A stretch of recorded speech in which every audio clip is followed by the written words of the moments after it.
Class है। Clear? Hydraulic machine का ये फर्स्ट क्लास है, तो बिल्कुल ध्यान से बड़े आराम से समझने की कोशिश कीजिएगा कि क्या है। ठीक है, सबसे पहला चीज देखिए कि क्या होता है हाइड्रोलिक मशीन। ठीक है, तो हाइड्रोलिक मशीन वो मशीन है जो वाटर एनर्जी को, मतलब हाइड्रोलिक एनर्जी को मैकेनिकल एनर्जी में कन्वर्ट करता है, या मैकेनिकल एनर्जी को हाइड्रोलिक एनर्जी में कन्वर्ट करता है। वो मशीन जो मैकेनिकल एनर्जी को हाइड्रोलिक एनर्जी में कन्वर्ट करे या हाइड्रोलिक एनर्जी को मैकेनिकल एनर्जी में कन्वर्ट करे, उसे हम कहते हैं hydraulic machine. That machine is named as hydraulic machine. समझिएगा ध्यान से। ठीक है, अब समझिए फिर से, ये हाइड्रोलिक मशीन में हमें पढ़ना क्या क्या है। सबसे पहला क्वेश्चन ये उठता है कि हाइड्रोलिक मशीन में हमें पढ़ना क्या क्या है। तो बात करते हैं हम हाइड्रोलिक मशीन के पहले सिलेबस की।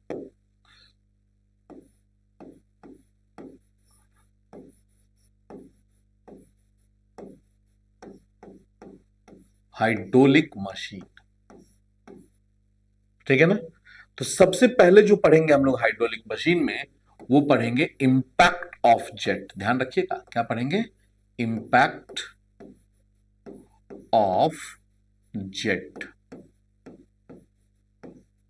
ठीक है ना, मतलब जेट जब किसी प्लेट पे टक्कर मारेगा तो कितना फोर्स लगाएगा, हम ये पढ़ेंगे। ठीक है, बिल्कुल ध्यान रखिएगा, that is impact of jet. Clear? जैसे ही इंपैक्ट ऑफ जेट कंप्लीट हो जाएगा, तो वैसे ही हम लोग पढ़ेंगे टरबाइंस के बारे में। टरबाइंस, ठीक है, टरबाइंस क्या होता है, कितने टाइप्स का होता है, कब कौन सा टरबाइन यूज करते हैं, किसकी स्पेसिफिक स्पीड क्या होती है, ये सब चीजें डिस्कस करेंगे हम लोग टरबाइन में। ठीक है, इसके बाद हम लोग पढ़ेंगे पंप। ठीक है ना, इस पंप में भी हम दो पार्ट पढ़ेंगे। एक पढ़ेंगे सेंट्रीफ्यूगल पंप, एक पढ़ेंगे सेंट्रीफ्यूगल पंप, और एक पढ़ेंगे हम रेसिप्रोकेटिंग पंप। ध्यान रखिएगा,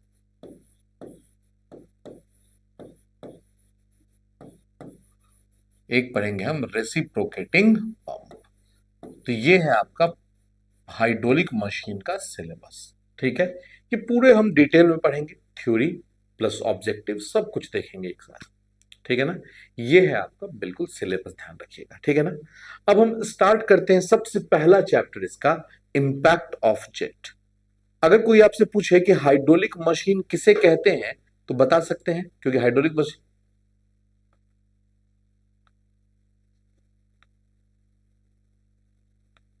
ठीक है, अच्छी बात है ना। ठीक है ना,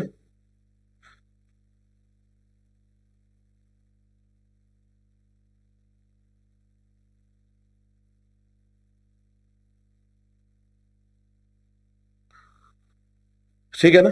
अब देखो ध्यान से, बिल्कुल सबसे पहला चीज किसी ने पूछा कि हाइड्रोलिक मशीन इंपैक्ट क्या होता है। Hydraulic machine impact of jet, तो बजट तो बात की बात है। हाइड्रोलिक मशीन होता क्या है? ठीक है ना, किसी ने अगर ये पूछ दिया तो सीधा सा बात है, वो मशीन जो हाइड्रोलिक एनर्जी को मैकेनिकल एनर्जी में कन्वर्ट करता हो। सुना ध्यान से, वो मशीन जो हाइड्रोलिक एनर्जी को मैकेनिकल एनर्जी में कन्वर्ट करता हो, या मैकेनिकल एनर्जी को हाइड्रोलिक एनर्जी में कन्वर्ट करेगा, उसे हम कहेंगे हाइड्रोलिक मशीन। ठीक है ना, अ machine,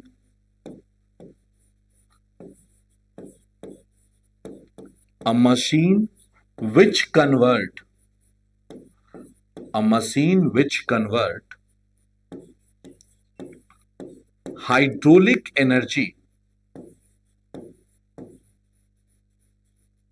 hydraulic energy into mechanical energy, hydraulic energy into mechanical energy।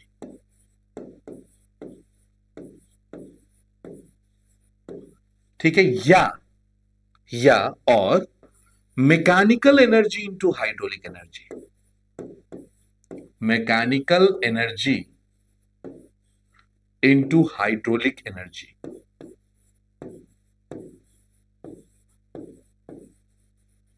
Into hydraulic energy, ठीक है ना। या तो मैकेनिकल को हाइड्रोलिक में करे या हाइड्रोलिक को मैकेनिकल में कन्वर्ट करने, is called hydraulic machine, is called hydraulic machine, ठीक है ना, उसे हम कहते हैं हाइड्रोलिक मशीन। क्लियर? ये हाइड्रोलिक मशीन का बेसिक डेफिनेशन है। अब हम चैप्टर्स पढ़ेंगे, फिर एक एक करके हम लोग देखते चलेंगे। कोई पूछ दे कि हाइड्रोलिक मशीन के एग्जांपल्स क्या हैं, तो बड़े आराम से आप बताना इसके एग्जांपल्स क्या। एक तो है टरबाइन और एक है पंप, ठीक है ना। ये दोनों हम लोग पढ़ेंगे, बिल्कुल ध्यान रखिएगा, ठीक है। एक्चुअली जो इंपैक्ट ऑफ जेट है वो इसका सपोर्टिंग चैप्टर है, क्योंकि इसके बिना आपको इंपैक्ट ऑफ जेट समझ में नहीं आने वाला है, ठीक है ना। तो सबसे पहला टॉपिक जो आज स्टार्ट कर रहे हैं वो है आपका impact of jet.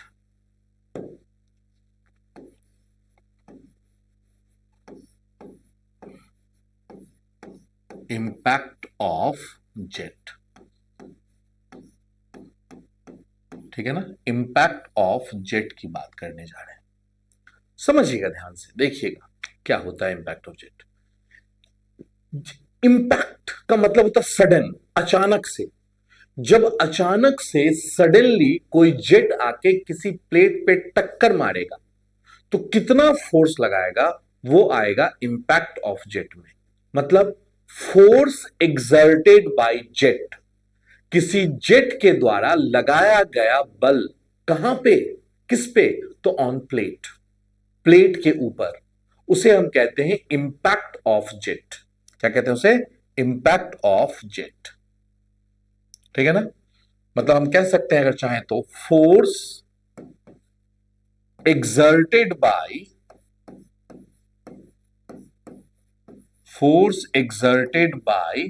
jet on plate, अब प्लेट कैसा हो सकता है? तो प्लेट फिक्स भी हो सकता है, प्लेट मूविंग भी हो सकता है। प्लेट में बी फिक्स्ड, प्लेट में बी मूविंग। क्लियर? ध्यान रखिएगा इसको। प्लेट फिक्स भी हो सकता है और प्लेट मूविंग कंडीशन में भी हो सकता है। तो बोला कि force exerted by jet on plate, ठीक है, विच may be fixed,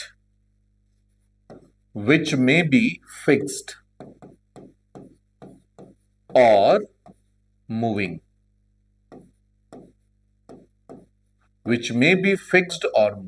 क्लियर। किसी जेट के द्वारा किसी प्लेट पर लगाया गया फोर्स या तो प्लेट मूविंग कंडीशन में हो या तो प्लेट फिक्स कंडीशन में हो, इंपैक्ट ऑफ जेट कहलाता है, ठीक है। अब हम दोनों कंडीशन अलग अलग पढ़ेंगे। पहला कंडीशन पढ़ेंगे जब प्लेट फिक्स्ड है, दूसरा पढ़ेंगे जब प्लेट मोशन में है। क्लियर? पहला कंडीशन जब प्लेट फिक्स है और दूसरा कंडीशन जब प्लेट मोशन में है। तो बिल्कुल ध्यान से देखिएगा, ये हो गया इसका डिफिनीशन, इसको हम कर देते हैं मार्क।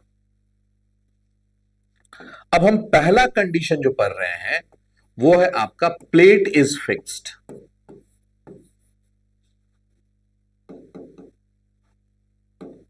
प्लेट इज फिक्स्ड, ध्यान रखिएगा। प्लेट इज फिक्स्ड, प्लेट को हमने फिक्स कर रखा है, ठीक है ना। प्लेट जो है वो फिक्स्ड है, ठीक है। अब देखो ध्यान से, फिक्स तो है, अब किस कंडीशन में है? तो प्लेट वर्टिकल है या प्लेट इंक्लाइंड है या प्लेट कर्व है, इस पे डिपेंड करेगा। ये तीनों कंडीशन हो सकते हैं। प्लेट में बी वर्टिकल, प्लेट में बी इंक्लाइंड, प्लेट में बी हॉरिजॉन्टल, ठीक है। तो अब हम इसमें पहला जो कंडीशन पढ़ रहे हैं तो लिख रहे हैं वो plate is vertical to the jet, plate is vertical to the jet. समझ में आया बात? मतलब प्लेट जो है वो जेट के ऊपर वर्टिकल है। प्लेट जो है वो जेट के ऊपर क्या है, वर्टिकल है। अब समझिएगा, सबसे पहले इसका डायग्राम समझ लीजिए, ठीक है। डायग्राम बहुत जरूरी है इन सब चीजों का। तो ये है एक प्लेट, ठीक है ना। इस प्लेट को हमने कर दिया फिक्स। ये प्लेट जो है ये फिक्स है, मतलब मूव नहीं करेगा ये प्लेट, ध्यान रखना। इस प्लेट को हमने कर दिया फिक्स, ठीक है। और जेट जो है वो कुछ ऐसे आ रहा है, इस पे जेट जो है वो कुछ ऐसे आ रहा है, ठीक है ना। जेट कुछ इस टाइप से आएगा। कितने स्पीड से जेट चला पता है? जेट या इसकी तरफ चला था v स्पीड से, v स्पीड से जेट चला, आया, इसको टक्कर मारा। टकराने के बाद क्या होगा? टकराने के बाद जेट इधर चला गया, टकराने के बाद जेट इधर चला गया। अब हमें यही एनालाइज करना है कि जब ये जेट प्लेट को टक्कर मारा तो इस प्लेट के ऊपर कितना फोर्स लगाया, ठीक है ना। इस प्लेट के ऊपर लगाया कितना force, we want to calculate that, ठीक है। तो एक साइंटिस्ट था जिसका नाम था न्यूटन। साइंटिस्ट का नाम क्या था? न्यूटन। उसने अपने लॉ में बोला क्या पता है, कि जो फोर्स होता है वो होता है rate of change of momentum. क्या होता है? फोर्स F इक्वल्स टू होता है rate of change of momentum, rate of change of momentum. Clear? ये होता है आपका फोर्स, ध्यान रखिएगा। Force equals to rate of change of momentum. अब समझिए फिर से एक बार, मोमेंटम बराबर क्या होता है? तो मोमेंटम बराबर होता है मास इंटू वेलोसिटी। मोमेंटम बराबर क्या होता है? Mass into velocity. मतलब हम कह सकते हैं initial momentum minus final momentum upon time, ठीक है। हम यहां पे एफ नहीं निकाल रहे हैं, हम यहां पे निकाल रहे हैं F in direction of x. जब जेट यूं आया तो इस प्लेट को कितना टक्कर मारा, हम ये निकाल रहे हैं इस डायरेक्शन का फोर्स। तो ये डायरेक्शन कौन सा है? X direction. क्लियर? तो इसी का आंसर हमने यहां लिख दिया एफ एक्स। इसी का आंसर हमने यहां क्या लिख दिया? F X. क्लियर? तो एफ एक्स बराबर क्या हो जाएगा? M into v1x minus v2x upon T. आप पूछोगे नहीं कैसे सर? तो हमने ऐसे लिखा है कि जब इस डायरेक्शन का फोर्स निकाल रहे हैं तो इसी डायरेक्शन की इनिशियल वेलोसिटी, इसी डायरेक्शन की फाइनल वेलोसिटी। इस डायरेक्शन से क्या मतलब, जब x की बात कर रहे हैं तो x का फोर्स निकाल रहे हैं तो x की वेलोसिटी की बात करेंगे, y निकालेंगे तो y की वेलोसिटी की बात करेंगे, ठीक है ना। तो इसी का आंसर में लिख दिया v1x minus v2x। m by T हो गया mass flow rate. m by T क्या? Mass flow rate. तो यहां पे एफ एक्स बराबर हो गया m dot into v1x minus v2x। समझ में आया बात की नहीं? ये निकल गया एफ एक्स। इसे दे दो आप इक्वेशन नंबर 1, ठीक है ना। m डॉट है मास फ्लो रेट। अब ये कैसे निकालें? सबसे बड़ी समस्या। कोई बात समस्या की बात नहीं है। डेंसिटी बराबर क्या होता है? लिख दे यहां पे वी नो दैट क्या क्या जानते हैं हम?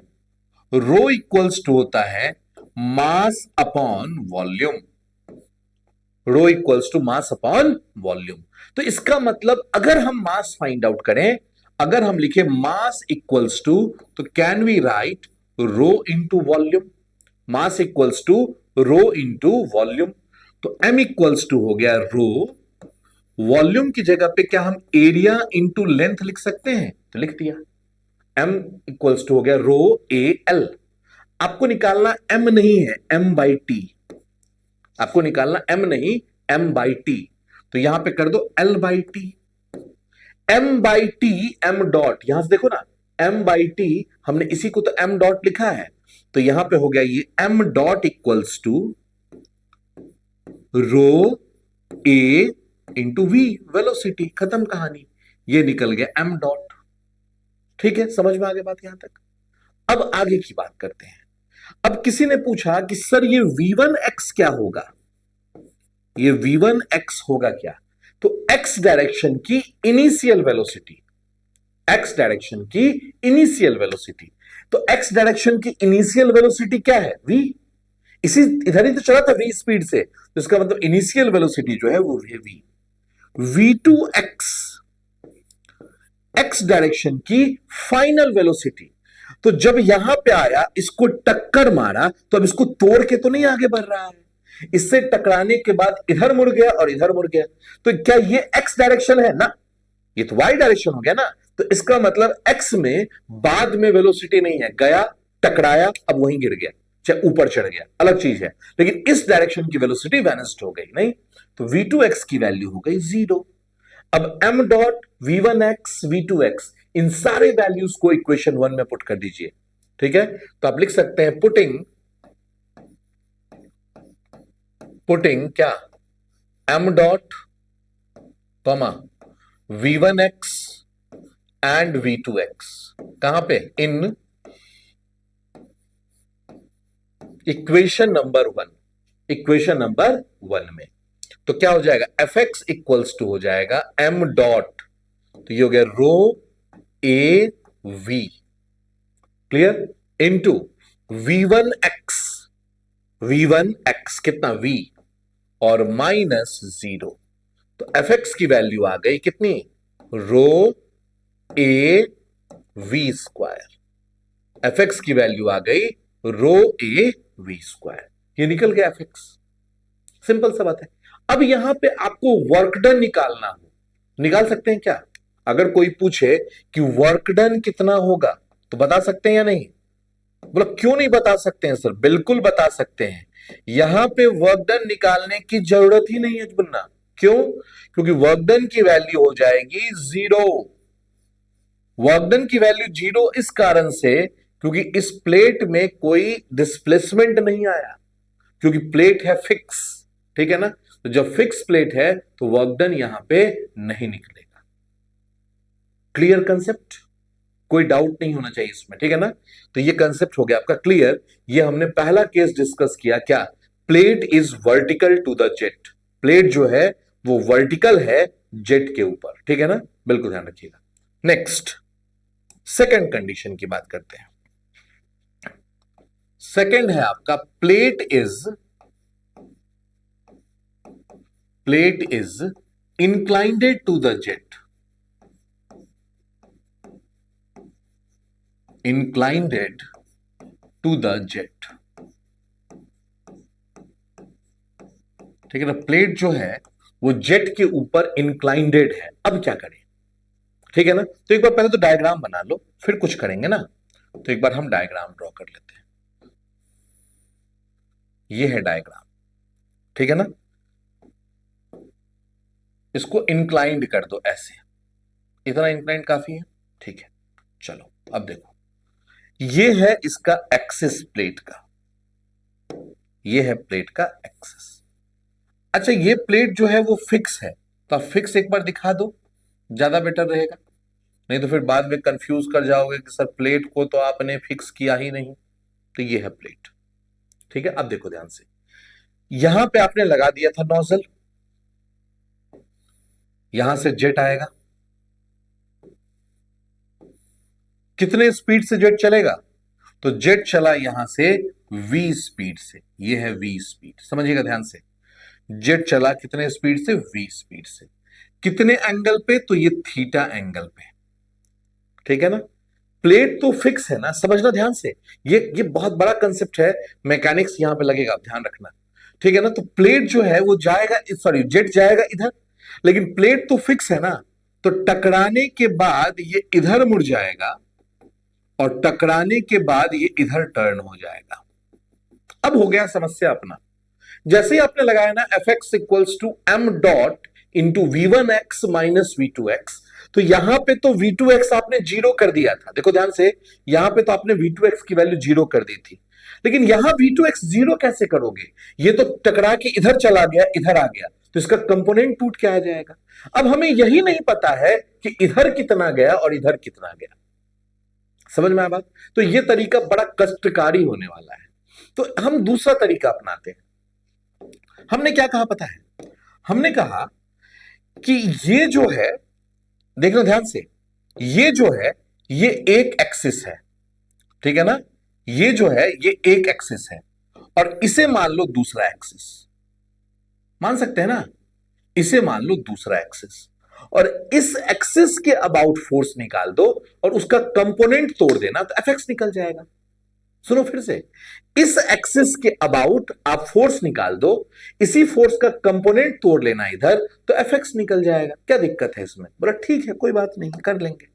अब ये एंगल कितनी हो जाएगी? तो ये थीटा, तो ये भी थीटा, तो ये एंगल हो जाएगी 90 माइनस थीटा। ये एंगल कितनी हो गई? 90 माइनस थीटा। ठीक है, ये है nth डायरेक्शन, मान लो Fn, इस डायरेक्शन में निकालना है Fn। तो जब Fn निकालना है तो Fn बराबर हम क्या लिखेंगे? m dot. अब वेलोसिटी x की क्यों लिखे? जब जाना n में है तो वेलोसिटी x की लिखने लगे क्या?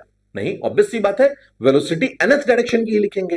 तो यहां लिख दें v1n, n डायरेक्शन में initial velocity, minus v2n, n direction की final velocity. v1n minus v2n, n direction की initial velocity minus n direction की final velocity. Is that clear? चलिए अब हम बात करते हैं m डॉट। ये तो अभी निकाल चुके हैं हम लोग, क्या? रो a इंटू वी। तो यहां पे तो कोई फर्क नहीं पड़ा है, रहने दीजिए। v1n, n डायरेक्शन की इनिशियल वेलोसिटी, तो जा तो इधर रहा था, तो इसका कंपोनेंट इधर तोड़ेंगे तो क्या आ जाएगा? v cos 90 माइनस थीटा, और cos 90 minus theta sine theta होता है। cos 90 minus theta equals to sine theta. तो यहां लिख दे v sine theta, v sine theta.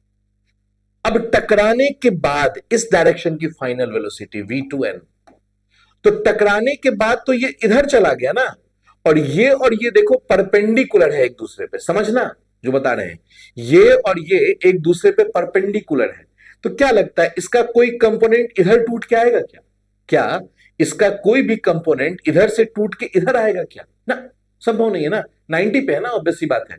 तो v2n की वैल्यू हो गई 0, v2n की वैल्यू हो गई 0। अब पुटिंग, इसको इक्वेशन नंबर 1 दे दो, putting m dot v1n and v2n कहां पे पुट कर दें? इक्वेशन नंबर 1 में। तो इन इक्वेशन नंबर 1, अब जैसे इक्वेशन नंबर 1 में उसको पुट करेंगे तो क्या हो जाएगा? m डॉट इक्वल्स टू, तो m डॉट इक्वल्स टू हो गया, सॉरी m डॉट क्यों, फोर्स ना इक्वेशन 1 में, Fn equals to m dot, तो ये हो गया rho A V into v sine theta minus 0। तो Fn की वैल्यू आ गई rho A V square sine theta. लेकिन आपको Fn तो निकालना ही नहीं है ना, आपको तो Fx निकालना है। तो Fx बराबर क्या हो जाएगा? देखो ध्यान से, तो Fx इक्वल्स टू इसका component Fn cos 90 minus theta, Fx equals to हो जाएगा Fn cos 90 माइनस थीटा, और cos 90 माइनस थीटा होता है साइन थीटा, और Fn की वैल्यू आपने निकाल रखा है, पुट कर दो यहां पे। तो ये हो गया rho A V square, sine theta तो पहले से है यहां पे, और एक साइन थीटा और आ जाएगा, तो यहां से निकल गया Fx। तो Fx इक्वल्स टू आ गया क्या? Rho A V square sine square theta. तो ये भी फॉर्मूला बड़ा इंपॉर्टेंट है, ध्यान रखना। यहां पे भी वर्क डन नहीं निकलेगा क्योंकि प्लेट है फिक्स, जब फिक्स है तो जाएगा कहां? जेट। जब प्लेट ही फिक्स है तो जेट अब आगे जाएगा कहां पे? नहीं, तो ये वैल्यू क्या हो जाएगी आपकी? 0, खत्म कहानी। ठीक है, तो ये वैल्यू हो गया आपका Fx। ठीक है ना। अब बात करते हैं, ये दो कंडीशन हो गया, पहला हो गया वर्टिकल, दूसरा हो गया इंक्लाइंड। अब तीसरा है कर्व प्लेट। ठीक है ना, प्लेट इज कर्व। तीसरा है प्लेट इज कर्व।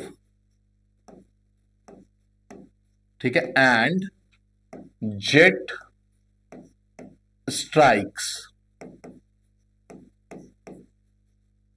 centrally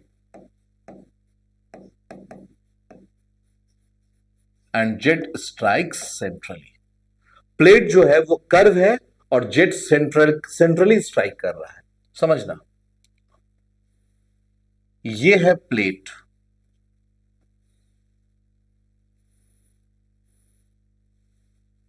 ठीक है ना, ये स्प्लिटर लगा हुआ है, इसका क्या फंक्शन है ये हम पेल्टन व्हील टरबाइन में पढ़ेंगे, ठीक है ना।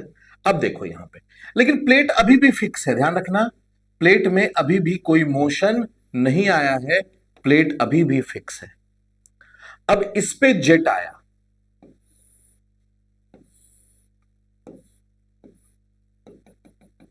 कितने स्पीड से, तो v स्पीड से, ठीक है, और टकराया, और टकराने के बाद इधर चला गया।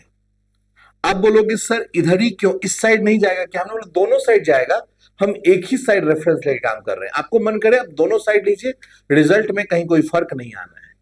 कितने एंगल पे गया ये पता है, थीटा एंगल पे, सुनना ध्यान से, ये थीटा एंगल पे गया। अच्छा वैसे जेट को जाना किधर चाहिए था, इधर, जेट चला गया इधर, इस पे टेंजेंट बनाते हुए, तो इस एंगल को कहते हैं, यह हो गया कितना, 180 माइनस थीटा, तो इसे कहते हैं एंगल ऑफ डिफ्लेक्शन, ध्यान रहेगा, इसे क्या कहते हैं, एंगल ऑफ डिफ्लेक्शन, इसे हम कहते हैं एंगल ऑफ डिफ्लेक्शन, ठीक है ना, that is angle of deflection. अब समझिएगा ध्यान से, ये डिफ्लेक्ट हो गया इतने एंगल से। अब अगर हम बात करें, ये v है तो ये भी v हमने मान लिया, क्योंकि हम लॉसेस कंसीडर नहीं कर रहे हैं, यहां पे हम लॉसेस कंसीडर करके काम नहीं कर रहे हैं फिलहाल। तो अगर हम यहां पे fx लिखें तो क्या हम लिख सकते हैं, fx equals to m dot into v1x minus v2x, yes और नो, fx बराबर हो गया m dot v1x minus v2x, तो हमने लिख दिया। अब देखो यहां पे m डॉट की वैल्यू तो हमने निकाल रखा है, कितना, रो a इंटू v, तो इसमें तो हम कुछ भी नहीं करते हैं, ये इक्वेशन नंबर 1 दे दो। v1x x डायरेक्शन की इनिशियल वेलोसिटी, ये v है, दिख रहा है ना, v से चला था तो ये है v। अब कहानी आएगी v2x की, तो अब ये v2x जीरो नहीं हुआ, टकराने के बाद ये इधर मुड़ गया, देखो ध्यान से, टकराया और ऐसे निकल गया, तो इसका कंपोनेंट टूट के तो आएगा ना एक्स में, इसका कंपोनेंट तो आएगा एक्स में टूट के, बिल्कुल आएगा, तो इसका कंपोनेंट इधर कितना आएगा, v cos थीटा, इसका कंपोनेंट इधर आ जाएगा v cos थीटा, नहीं तो ये हो गया v cos थीटा। लेकिन जब इधर जा रहा था जेट तो हमने इसे प्लस माना था, तो इसका मतलब जब इधर आ रहा है तो इसे माइनस मानना पड़ेगा, जब इस डायरेक्शन में प्लस तो अपोजिट डायरेक्शन माइनस, तो यहां पे एक माइनस साइन लगा दो, यहां पे क्या लगा दोगे, एक माइनस साइन, तो ये निकल गया v1x, ये निकल गया v2x, ठीक है, आगे बढ़ते हैं। Putting m dot comma v1x and v2x इन, कहां पे, इक्वेशन नंबर 1, इक्वेशन नंबर 1 में पुट कर रहे हैं। जैसे इक्वेशन नंबर 1 में पुट करेंगे तो fx इक्वल्स टू क्या आ गया, ये समझो ध्यान से, m dot rho A V into v1x, कितना है v, और माइनस प्लस v2x है ना, तो प्लस क्या हो गया, v cos थीटा, तो यहां से आप निकाल सकते हैं fx इक्वल्स टू क्या आ जाएगा, rho A V square into 1 plus cos theta, rho A V square into 1 plus cos theta. Clear, कहानी समझ में आया बात या नहीं, तो ये निकल गया fx, ठीक है। इसमें एक और कंडीशन बन गया, पता है क्या, कि जेट जो है वो सेंट्रली न टकरा के एक एंड पे टकरा रहा है, इसी प्लेट पे जेट जो है वो सेंट्रली न टकरा के एक एंड पे टक्कर मार रहा है, तब क्या होगा, ठीक है ना। तो फोर्थ कंडीशन देखिए, इसी पे हम देखते हैं फोर्थ कंडीशन, तो फोर्थ कंडीशन है, plate is curve, plate is curve and jet strikes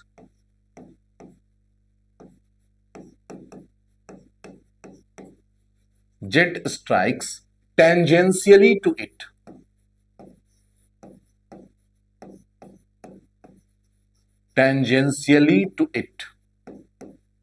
At one end. एक एंड पे टकरा रहा है जाके।